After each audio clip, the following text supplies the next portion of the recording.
নমস্কার বন্ধুরা, পম্পার কিচেনে আপনাদের সকলকে স্বাগত। আজ আমি আপনাদের সাথে একদম দোকানের মতো বাপুজি কেকের রেসিপি শেয়ার করব। এই কেকটা আমরা কম বেশি সবাই খেতে কিন্তু ভীষণই পছন্দ করি, তাই এই কেকটা দোকান থেকে না কিনে বাড়িতেই খুব সহজে বানিয়ে নিন। সামান্য কয়েকটা ঘরোয়া উপকরণ হলেই এই কেকটা একদম দোকানের মতো বাড়িতে বানানো যায়। তবে এই কেকটা বানানোর জন্য কিন্তু ডিমের প্রয়োজন হয়। আর যারা ডিম খান না বা নিরামিষ খান, তারা কিভাবে এই কেকটা বানাবেন ভাবছেন? চিন্তা করবেন না, আজকের আমি সেই পদ্ধতি আপনাদের সাথে শেয়ার করব। আমার মতো একবার বানিয়ে দেখবেন, এটা খেয়ে বুঝতেই পারবেন না যে দোকান থেকে কিনেছেন নাকি বাড়িতে বানানো। তাহলে চলুন দেরি না করে একদম নিরামিষ পদ্ধতিতে আজকের এই কেকের রেসিপিটা দেখে নেওয়া যাক। আজকে এই বাপুজি কেক বানানোর জন্য দেখুন, প্রথমে আমি একটা কেক টিন নিয়ে নিয়েছি। কেক টিনের মধ্যে আমি সামান্য একটু তেল দিয়ে দেব। তেলটাকে আমি খুব ভালোভাবে পাত্রের চারিদিকে লাগিয়ে দেব। আপনাদের হাতের কাছে কেক টিন না থাকলে অন্য কোনো পাত্র নিলেও হবে। দেখুন, তেলটাকে আমি খুব ভালোভাবে পাত্রের চারিদিকে লাগিয়ে নিলাম। এবার পাত্রের মধ্যে আমি অল্প একটু ময়দা নিয়ে নেব। ময়দাটা দিয়ে আমি আবার চারিদিকে খুব ভালোভাবে লাগিয়ে নেব। দেখুন, পাত্রটাকে আমি খুব ভালোভাবে রেডি করে নিয়েছি। এবার নিয়ে নিলাম একটা পাত্র। এর মধ্যে বিভিন্ন কালারের টুটি ফুটি আমি নিয়ে নেব অল্প অল্প করে। নানা রকম কালারের টুটি ফুটি দিলে কিন্তু কেকটা দেখতে খুব সুন্দর হবে। দিয়ে দেবো একটু কিশমিশ, আর নিয়েছি অল্প করে চীনা বাদাম, এটাকেও দিয়ে দিলাম। এবার এখানে দিয়ে দেবো ময়দা 1 চামচ। ময়দা দিয়ে এটাকে খুব ভালোভাবে কোটিং করে নেব। আচ্ছা, এই শুকনো উপকরণ বা ড্রাই ফ্রুট গুলোকে যদি কোটিং করে নেওয়া যায়, যখন কেকের মধ্যে দেবেন তখন কিন্তু চারিদিকে ছড়িয়ে পড়বে না, যে যেখানে থাকবে যখন আমি ব্যাটারটা বানাবো সেখানেই কিন্তু থাকবে। তাই এইভাবে একটু ময়দা দিয়ে দিলাম। আচ্ছা, এখানে কিন্তু আপনারা নানা রকম ড্রাই ফ্রুটও ব্যবহার করতে পারেন, তবে বাপুজি কেকে যে ড্রাই ফ্রুট গুলো থাকে আমি সেগুলো দিলাম। বাপুজি কেকে দেখবেন মোরব্বাও থাকে, তো আপনারা চাইলে কিন্তু মোরব্বাও ইউজ করতে পারেন। আমার হাতের কাছে নেই তাই আমি দিলাম না। আপনাদের হাতের কাছে মোরব্বা থাকলে অবশ্য মোরব্বা একটু ব্যবহার করবেন। তো দেখুন, এটাকে আমি খুব ভালোভাবে কোটিং করে নিয়েছি। এবার একটা পাত্র নিয়ে নিলাম। পাত্রের মধ্যে দিয়ে দেবো এই কাপের মাপ করে 1 কাপের একটু কম টক দই। আচ্ছা, এখানে একটা কথা বলে রাখি, আমি এখানে টক দই ব্যবহার করছি। যারা ধরুন ডিম খেতে পছন্দ করেন না, নিরামিষ কেক খেতে চান, তো বাপুজি কেক কিন্তু ডিম দিয়েই বানানো হয়। তবে যারা ডিম খান না তাদেরও ইচ্ছা হয় কিন্তু বাপুজি কেক বাড়িতে বানিয়ে খাওয়ার, তাই এখানে আমি কিন্তু টক দই দিয়ে আপনাদের সাথে শেয়ার করছি। আপনারা কিন্তু যারা ডিম পছন্দ করেন বা ডিম খান তারা কিন্তু ডিম দিয়ে বানাবেন। এখানে 2টো ডিম ব্যবহার করলেই হবে। আর যারা ডিম দিয়ে খেতে পছন্দ করেন না বা ডিম খান না, যারা নিরামিষ খান, তাদের জন্য কিন্তু আমি এটা বানাচ্ছি। তারা টক দই দিয়ে বানাবেন। আবার বলছি, সমস্ত উপকরণ সবকিছু মাপ একই থাকবে, শুধু টক দইয়ের পরিবর্তে তারা সেখানে 2টো ডিম ব্যবহার করলেই হবে। এবার দেখুন, ওই একই কাপে মাপ করে এখানে কিন্তু আমি 1/2 কাপ সাদা তেল ব্যবহার করছি। তেলটাকেও দিয়ে দিলাম। সমস্ত উপকরণ কিন্তু আমি এই কাপটার মাপ করেই করব। এবার এখানে দিয়ে দেবো মিষ্টির জন্য চিনি।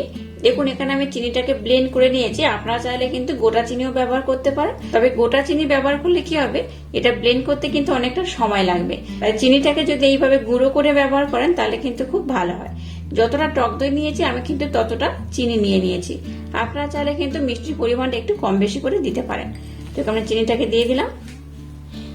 এবার সমস্ত উপকরণ আমি 10 থেকে 15 মিনিট সময় দিয়ে খুব ভালোভাবে ব্লেন্ড করব।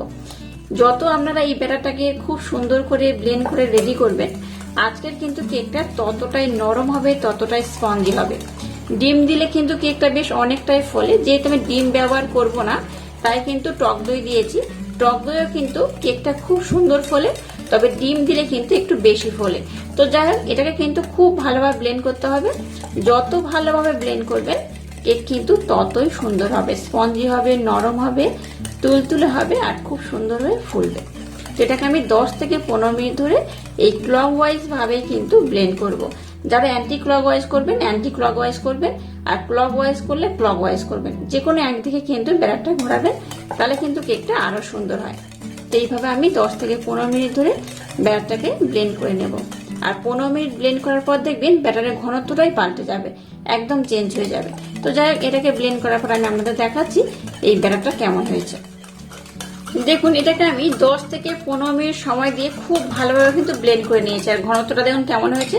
আগে থেকে কিন্তু বেশ অনেকটা ঘন হয়ে গেছে, দেখতেই পাচ্ছেন অনেকটা গাঢ় হয়ে গেছে, ঘন হয়ে গেছে। তো যাক, এটাকে আমি একদম রেডি করে নিয়েছি। এবার একটা এরকম ছাঁকনি নিয়ে নিলাম। এর মধ্যে দিয়ে দেবো এই কাপের মাপ করে 1.5 কাপ ময়দা। এই 1.5 কাপ ময়দা আমি দিয়ে দিলাম। দিয়ে দেবো 2 চামচ মিল্ক পাউডার। এই চামচের হাফ চামচ দিয়ে দেবো বেকিং পাউডার।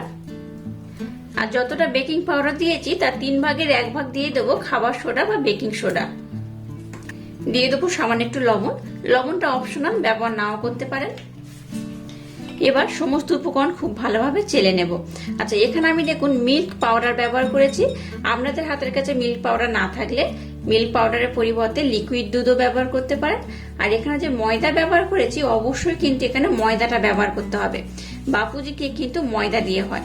তো আপনারা চাইলে একটু সুজি, বাড়িতে যেহেতু বানাবেন একটু সুজি অ্যাড করতে পারেন বা আটা দিয়ে বানাতে পারেন। তবে দোকানের মতো যদি একদম বাপুজি কেক খেতে চান তাহলে কিন্তু এখানে ময়দা দিয়েই বানাতে হবে। আর এইভাবে যদি চেলে নেন তাহলে কি হবে, কেকের ব্যাটারটা কিন্তু খুব স্মুথ হয়, কেকটা কিন্তু খুব সুন্দরভাবে ফোলে। তাই কিন্তু এটাকে এইভাবে একটু চেলে নিতে হবে। এবার আমি খুব সুন্দর করে ব্যাটারটাকে রেডি করে নেব। দেখুন ব্যাটার ঘনত্ব কিন্তু অনেকটাই ঘন হয়েছে, তাই এখানে লিকুইড দুধ কিংবা জল ব্যবহার করতে হবে। এবার দেখুন এই একই কাপে মাপ করে আমি 1 কাপ জল নিয়েছি। কতটা জল লাগবে আমি আপনাদের জানিয়ে দেব।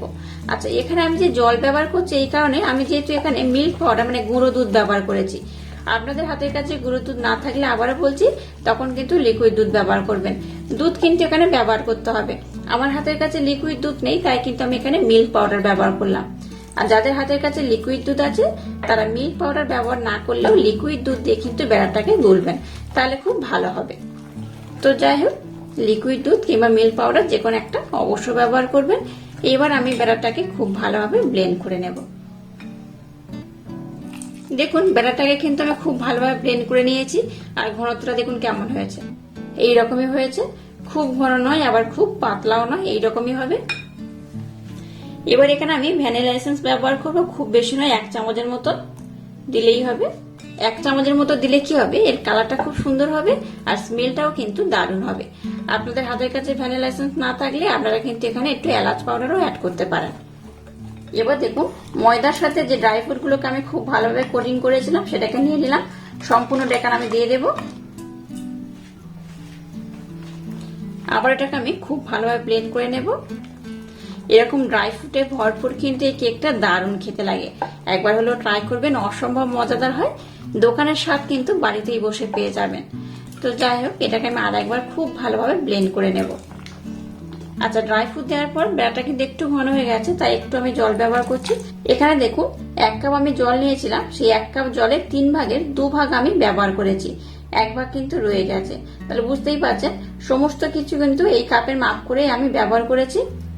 আপনাদের হাতের কাছে যে পাত্র থাকবে, যে কাপ বা বাটি থাকবে, একই অনুপাতে মাপ করে কিন্তু সমস্ত উপকরণ ব্যবহার করবেন।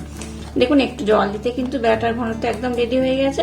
আর কত সুন্দর হয়েছে দেখুন, ঘনত্বটা কিন্তু এইরকমই হবে, খুব পাতলা বা খুব ঘন কিন্তু হবে না।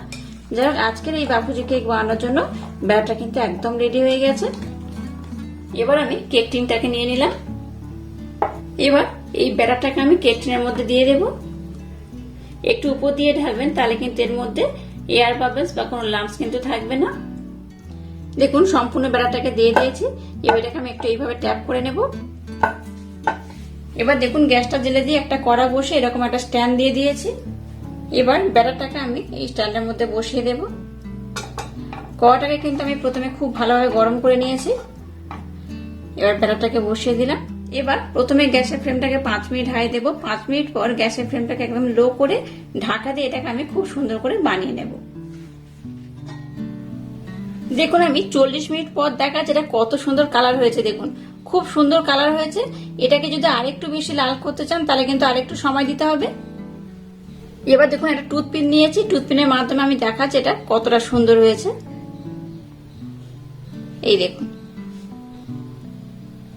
টুথপিনের গায়ে কিন্তু কিচ্ছু লেগে নেই, তার মানে বুঝতে পারছেন যে এটা কিন্তু খুব ভালোভাবে হয়ে গেছে। আচ্ছা, এটাকে আমি লাল করে নিয়েছি। আপনারা চাইলে কিভাবে লাল করবেন সেটাও বলে দিচ্ছি। বাবুজি কেক কিন্তু একটু উপর নিচ দুটোই কিন্তু লাল হয়। তো লাল কিভাবে করবেন আমি আপনাদের দেখিয়ে দিচ্ছি। দেখুন এবার এটাকে যেহেতু খুব গরম রয়েছে যদি এটাকে খুব ভালোভাবে ঢাকা দিয়ে রাখা যায়, বেশ অনেকটা সময় দিয়ে ঢাকা দিয়ে রাখতে হবে যতক্ষণ না কেকটা সম্পূর্ণ ঠান্ডা হবে। কেকটা একদম ঠান্ডা হয়ে গেলে এর কালারটা কিন্তু আরো চেঞ্জ হয়ে যাবে। আচ্ছা, আর একটা পদ্ধতি আমি আপনাদের বলে দেব, আমি দেখিয়ে দিচ্ছি একটা পদ্ধতি। কেকটাকে প্রথমে উঠিয়ে নিতে হবে। এটা যেহেতু গরম রয়েছে তাই এইভাবে ধরে উঠিয়ে নিলাম। এবার দেখুন স্ট্যান্ডটা বেশ গরম রয়েছে, স্ট্যান্ডটাকে এবার আমি উল্টে দেব।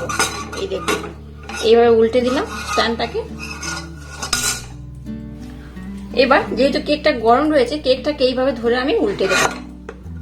এইভাবে যদি উল্টে দিয়ে ঢাকা দিয়ে দেন, গ্যাসটাকে বন্ধ করে দেবেন। গ্যাসটাকে বন্ধ করে এবার এইভাবে ঢাকা দিয়ে এটাকে আমি আধ ঘন্টা রেখে দেবো। দেখবেন খুব ভালোভাবে লাল হয়ে যাবে। তো আমি একটু পরে আপনাদের দেখাচ্ছি এটা কত সুন্দর হয়েছে। দেখুন এটাকে উল্টে দেওয়ার পর আবার আমি কিন্তু খুব ভালোভাবে ঠান্ডা করে নিয়েছি। একটু হালকা গরম রয়েছে, বেশ ঠান্ডাও হয়ে গেছে, জাস্ট একটু হালকা গরম রয়েছে। এটাকে এবার উল্টে নেব আমি। কালারটা দেখুন কত সুন্দর হয়েছে, আমি দেখাচ্ছি। এই দেখুন উল্টে দেখাচ্ছি। দেখুন স্ট্যান্ডের একটা দাগ পড়েছে, কিন্তু কত সুন্দর হয়েছে। দেখুন আমি একটু ভালোভাবে ঠান্ডা করে নিয়েছি। এই দেখুন এবার এটাকে আমি উঠিয়ে দেখাচ্ছি এটা কত সুন্দর হয়েছে।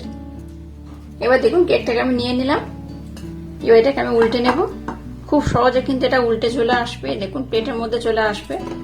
একটু ট্যাপ করে নেবেন, অটোমেটিক কিন্তু এটা উঠে যাবে। এই দেখুন কেকের পিছনটা দেখুন কত সুন্দর হয়েছে, আর কতটা ফুলেছে দেখুন, আর কতটা নরম স্পঞ্জি হয়েছে। এই দেখুন দেখতেই পাচ্ছেন। এই দেখুন খুব সুন্দর হয়েছে, অসম্ভব সুন্দর দেখতে হয়েছে। আর সব দিক দেখুন একদম লাল হয়েছে।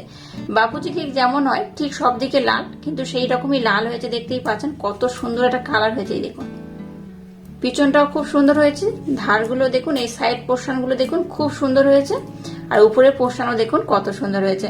এবার কেটে আমি আপনাদের দেখাচ্ছি এটা কত সুন্দর হয়েছে। এবার দেখুন একটা ছুরি নিয়েছি, ছুরির মাধ্যমে এটাকে আমি কেটে নেব। এটাকে আমি মোট 3 টুকরো করে কাটবো। আপনারা চাইলে কিন্তু একটু ছোট বড় করে কাটতে পারেন। আর কাটার পর দেখাচ্ছি এটা কত সুন্দর হয়েছে, কত নরম, কত স্পঞ্জি হয়েছে, আর কতটা ফুলে গেছে দেখতে পাচ্ছেন, কত অপূর্বভাবে ফুলে গেছে। দেখুন একটা তুলে আমি দেখাচ্ছি।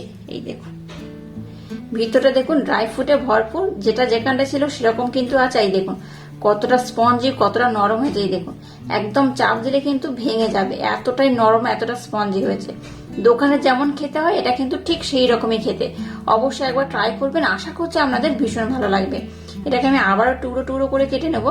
আপনারা চাইলে কিন্তু আপনাদের মনের মতো করে এটাকে কাটতে পারেন। তো আমি এটাকে একটু এইভাবে চারকোনা শেপ দিয়ে কেটে নেব। এটাকে আমি দেখুন আবারও 3 টুকরো করে কাটবো। এই দেখুন কত অপূর্ব হয়েছে। আবারও দেখাচ্ছি দেখুন, এই দেখুন একদম কিন্তু নরম স্পঞ্জি হয়েছে। অবশ্যই আমার মতো একবার হলেও ট্রাই করবেন, আশা করছি আপনাদের ভীষণ ভালো লাগবে। আর আজকের এই ইউনিক স্টাইল এই কেকের রেসিপিটা যদি আপনাদের ভালো লাগে তাহলে চ্যানেলটাকে লাইক, শেয়ার, কমেন্ট এবং সাবস্ক্রাইব করবেন, আর পাশে থাকা বেল আইকনটা প্রেস করে দেবেন। তাহলে টাটা, আবার দেখা হচ্ছে নতুন কোনো রেসিপি নিয়ে।